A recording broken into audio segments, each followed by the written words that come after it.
Welcome, Madonna fans, to the Everybody Fan Club channel in honor and celebration of 30 years since I started this club with my very first fanzine. I thought we'd take a look through of the first issue I made back then in 1991 and just reminisce and look back on those good old days. If you enjoy this content and this channel, please like, comment, and subscribe, and tell us about your favorite Madonna fanzine memories and what you remember most and love the most, period. Okay, let's get started. So, we're looking at the cover of my very first issue, which was way back in, I don't know, maybe the summer of 1991. And those of you who have the Encyclopedia Madonnica book from 1995 will recognize this cover because it was featured on the letter F for fan club page in the book.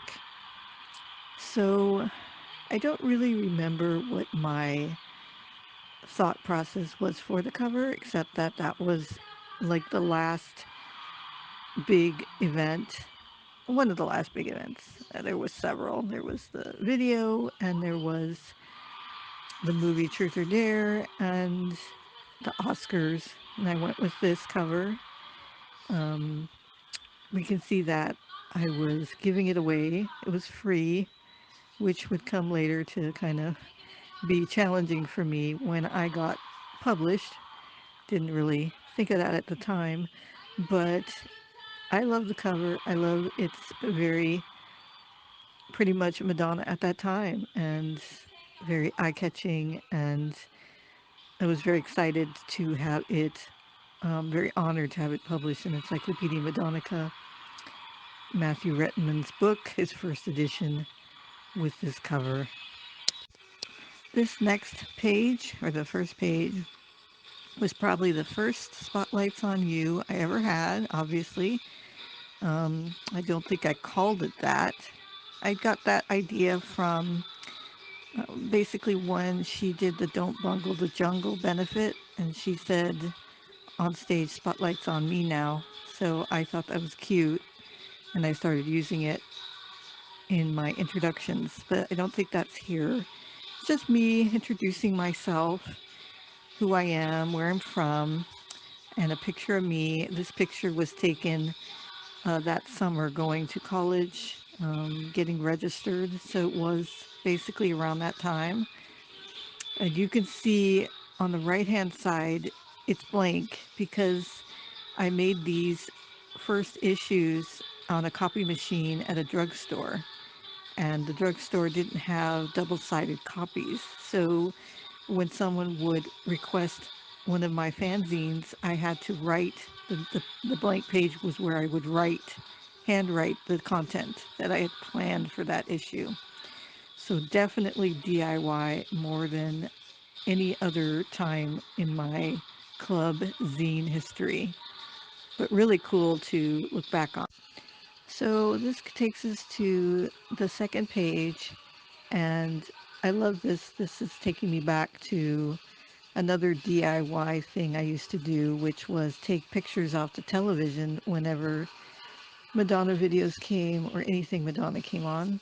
I would take a picture and hope that it would turn out, because it was one of those cameras where you couldn't see ahead of time, obviously, back in the day. And these came out real nice. I remember how excited I was when the Material Girl one came out because I loved that part of the video. That was one of my favorites. And these were used to review the music videos. So on the right, I would go ahead and basically write a review, handwritten review of those videos that you see pictures. This next page is pretty much like the last one, more music video reviews with my personal TV pictures. You can see here we have Oh Father and Vogue, and they both came out real nice, and I would handwrite the reviews on the opposite side. Here we are to the middle of the fanzine, This is the first issue, and here's where I had some items I wanted to sell. So on the left, you can see a list I made to put together of I don't know what all's on there. Could be some posters, postcards, um, trading cards, things like that, stuff we had back in that time. And on the right hand side was basically a little art gallery with some artwork I had done. I think I was a picture I drew for La Isla Bonita, or Who's That Girl, from the Who's That Girl tour, which we are listening to right now from Wisconsin. It's a bootleg that I got back then from a pen pal who sent it to me on cassette. So that's what we're listening to right now. But yeah, I used to love to draw Madonna. I wasn't very good, but I would put some of that in here in the art gallery. This would be the very first art gallery that I would ever have. Um, so that's great to look back on and remember. Now we come to a page where this is really cool. Obviously, this was the same year that Truth or Dare came out. So, of course, I was going to review the movie in this issue. And you can see here my original movie ticket stub, along with a newspaper advertisement for the movie at the time. And I would handwrite the review for each issue. I also was selected when I reviewed the movie from Icon. I won one of the invitations to the Los Angeles premiere, which I have framed, and I will definitely do a video about that for you guys. It's really an amazing part of my collection. But yeah, this was, I don't know, this was 1991, you know what was going on then. So we reviewed Truth or Dare. And next page, we're back to the final slot of video reviews with my TV pictures. You can see Like a Prayer, Express Yourself, and now I can't see the slide up top. Papa Don't Preach, sorry. But handwritten on the left side, my reviews. If you did get a copy of this original issue, then probably each time I wrote a little differently, so that made it kind of special. But I really thought that my TV pictures came out real nice, all things considered.